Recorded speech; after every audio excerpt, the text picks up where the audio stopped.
kita lanjutkan lagi. Sekarang saya akan menyampaikan dongeng tentang sawit ya. Jadi bagaimana pendekatan teknologi politik kita operasikan dalam observasi mengenai sawit di Kalimantan Barat. Sawit datang ke Kalimantan Barat sebagai tanaman perusahaan pengolah minyak mentah ya. Yang karena perusahaan ini mau bikin minyak sawit mentah, perusahaan ini memerlukan akses yang stabil terhadap pasokan bahan baku, yaitu buah sawit. Untuk itu dibuka kebun monokultur satu tanaman dalam hamparan yang sangat luas yang dikontrol oleh perusahaan, karena tujuannya adalah agar perusahaan punya akses yang stabil dan memadai untuk bikin minyak sawit mentah CPO. Kombinasi antara kebutuhan ekonomi dan teknis gitu, bahwa harus ada pasokan dan pasokannya itu harus stabil, jadi kombinasi kebutuhan ekonomi dan teknis diselesaikan secara politis melalui program perkebunan inti rakyat PIR yang digabungkan dengan program transmigrasi pada tahun 1980-an dulu, zaman kuasa-kuasanya Orde Baru. Jadi kebutuhan perusahaan akan pasokan bahan baku minyak sawit yang stabil dalam jumlah yang besar diselesaikan secara politis.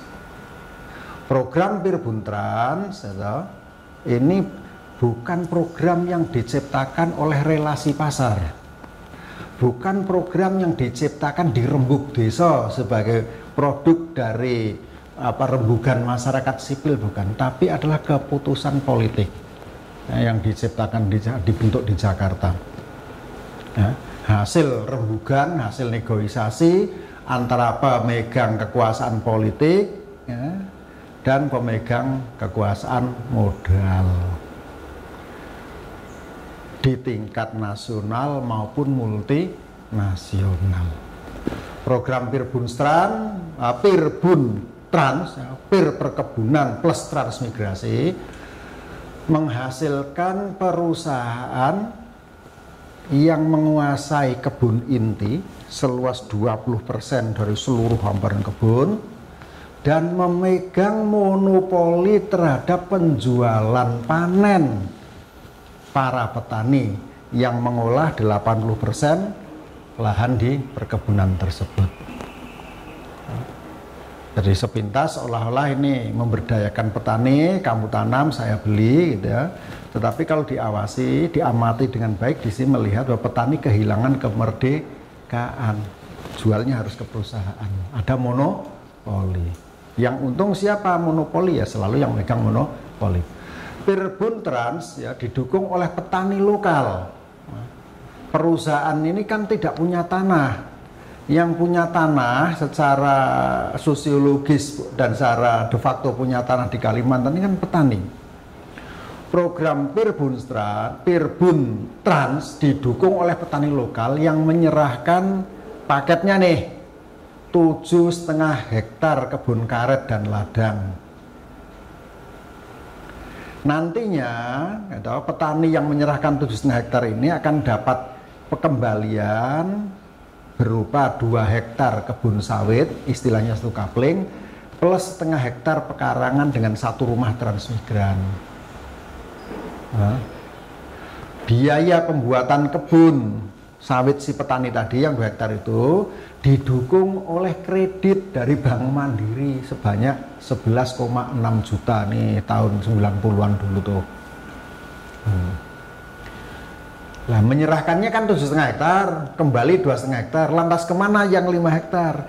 Yang 2,5 hektar diserahkan ke perusahaan untuk kebun inti perusahaan. Yang 2,5 hektar diserahkan untuk petani transmigran dari Jawa dan dari pulau-pulau lain, karena ini di bawah program perkebunan inti rakyat, perkebunan dan transmigrasi. Jadi Bagaimana petani yang tadinya punya tanah ini kok bisa ditekan untuk melepaskan tanahnya sebanyak 7,5 hektar dan dapat kembalian cuma 2,5 hektar, kehilangan 70% tanah. Pelepasan ini dijalankan dengan menggunakan kekuatan hukum, bahwa menurut undang-undang agraria yang berlaku di Indonesia, petani ini dianggap mengelola tanah milik negara, karena memang de facto petaninya nggak punya sertifikat. Jadi dianggap tanahnya tanah milik negara. Oleh karena itu ya diminta balik ke negara, dibagi-bagiin gitu. Nah, yang tadinya punya tanah negara di situ dapat sepertiganya. Nah, tentu saja petaninya nggak senang dengan skema Peerbunstrand ini, Pak. Punya tanah 7,5 hektar dikasihkan kok malah pulang cuma sepertiga, ini kan hilang. Nah, petaninya enggak senang, petani lokal enggak senang. Jadi mereka saat tanya waktu kami riset dulu, Bang, apakah sawit itu masalah enggak, Bang? Tidak, sawit itu tidak masalah bagi kami senang dengan sawit, duitnya banyak. Yang jadi masalah bagi kami adalah perusahaan yang suka ngakal tanah petani, perusahaan yang suka ngambilin tanah petani lebih. Jadi persoalannya itu bukan pada persoalan sawitnya, tapi pada persoalan struktur kekuasaan yang bermain di arena sawit ini.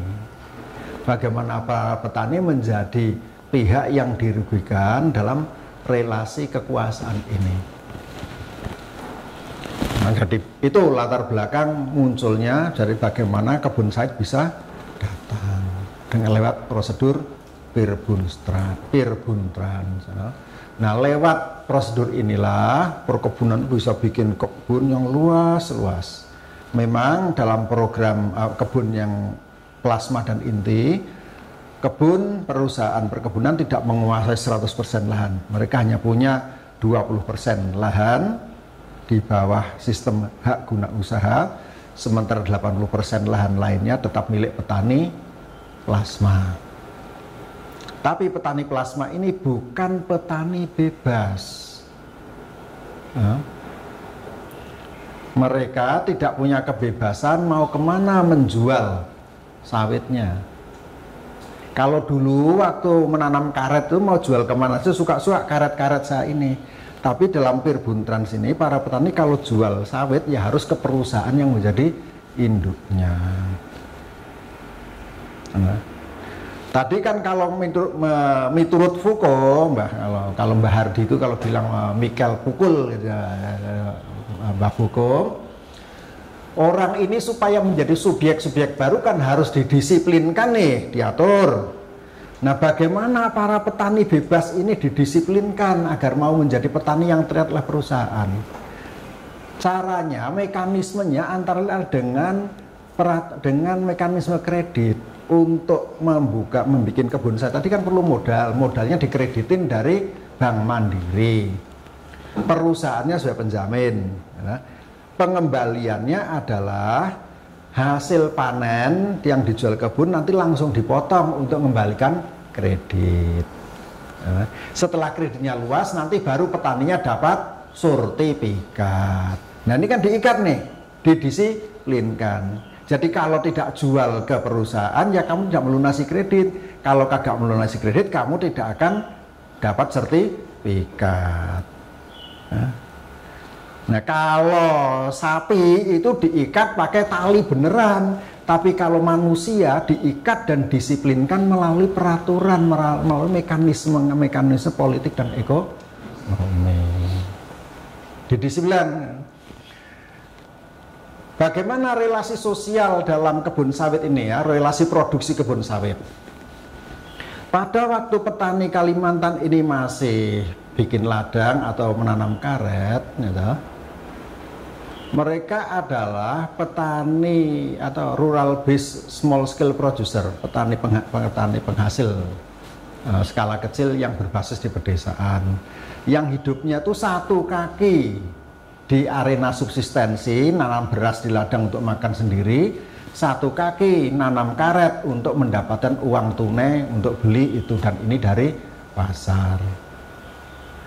Penerimaan mereka, penerimaan para petani ini diatur oleh mekanisme pasar bebas, ya, yang kurang lebihnya bebas katakanlah itu, di mana petani itu masih bisa memilih agen kepada siapa mereka mau jual karetnya, dan harga sawitnya diatur oleh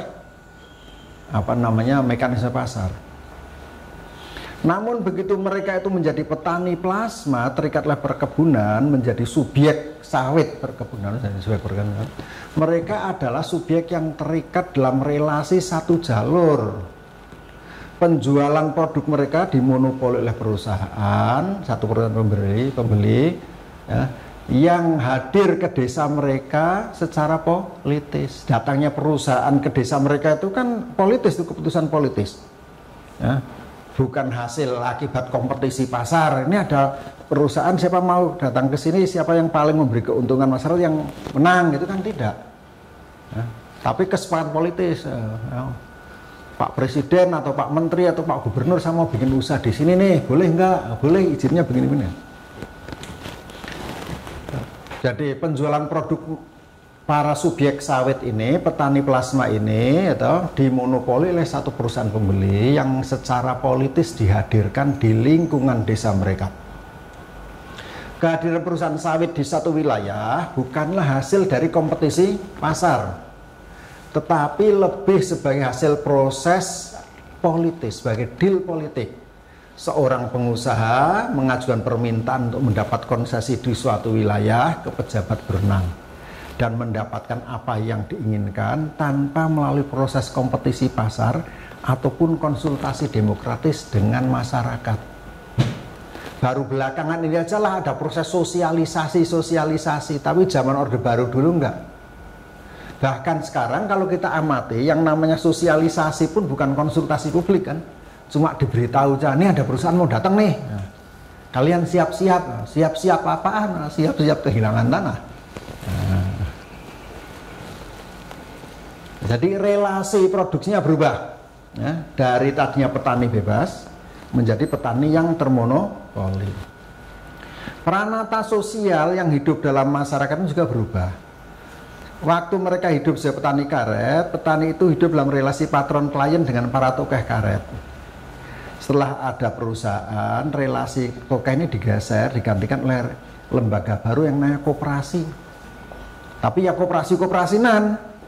Karena koperasi menurut peraturan itu dibentuk oleh anggotanya, untuk dikelola oleh anggotanya untuk anggotanya. Kalau ini yang membentuk perusahaan, cuma namanya koperasi.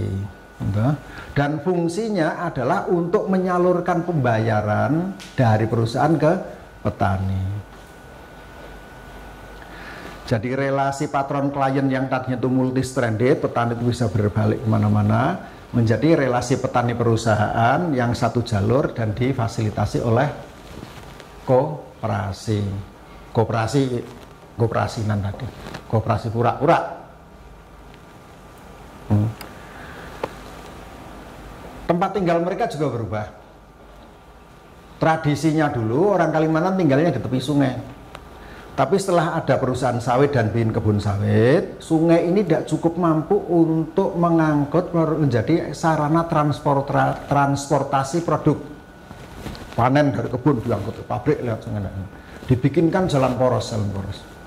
Dan tempat tinggal petani direorganisasi dari kampung asli dipindah ke kampung-kampung baru di dekat jalan poros. Tentu saja struktur sosialnya berubah. Kampung tradisional, kampung lama dulu dibangun di atas relasi kerabatan, keturunan yang sama, satu klan yang sama, kawin-kawin. Tapi kampung yang baru ini orang dari berbagai tempat yang berbeda dijadikan satu, dilaporkan. Nah, apakah bisa apa tidak, rukun apa tidak, bisa dilihat dalam studi berikutnya.